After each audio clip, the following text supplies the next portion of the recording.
Good evening, everybody. Welcome to the channel. I'm Old Dead Man, your host. We're on War Thunder's website, of course, and we have got some new locations that are going to be, well, new locations that'll be coming in the next update of War Thunder.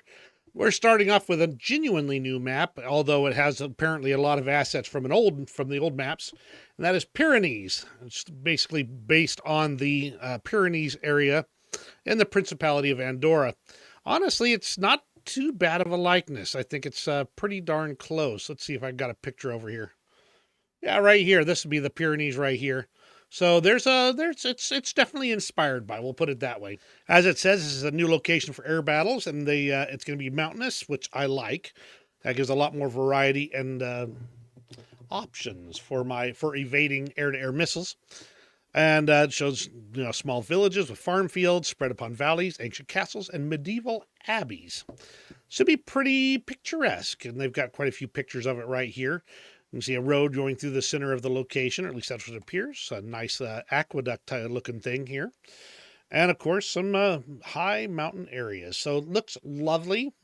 And as far as air battles go, it'll be a backdrop, but it won't affect 95% of it, since most of it happens at altitude. Then we got winter versions of 3 of the existing maps. Winter Seversk 13.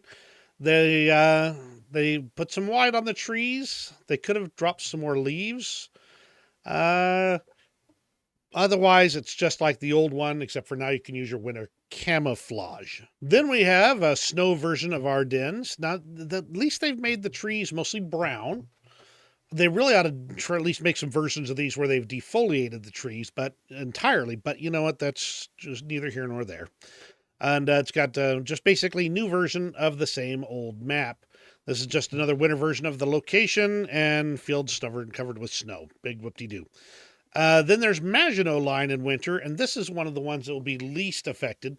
You can see here they actually managed to nude some of the trees here and removed most of the foliage and leaves and things like that.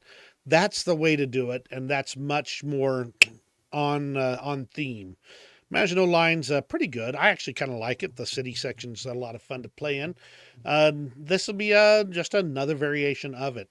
I don't see any indications that they're changing the elevations any, just a whitewash of an old map. So that's one of today's dev blogs. Let me know what you think about these locations in the comments below. I've already seen some of the comments underneath it already. Many of them are like, we need more ways to block more maps. So obviously some people will be really delighted about these changes and others will be rather less so. Again, mostly they've got just the one new map and the 3 that have been winterized. And should be, well, I'm always good with a winter map. I have a lot of fun, especially if the water is frozen. All right, that's everything for now. You have a great rest of your day, and we'll see you in some wintry maps in War Thunder.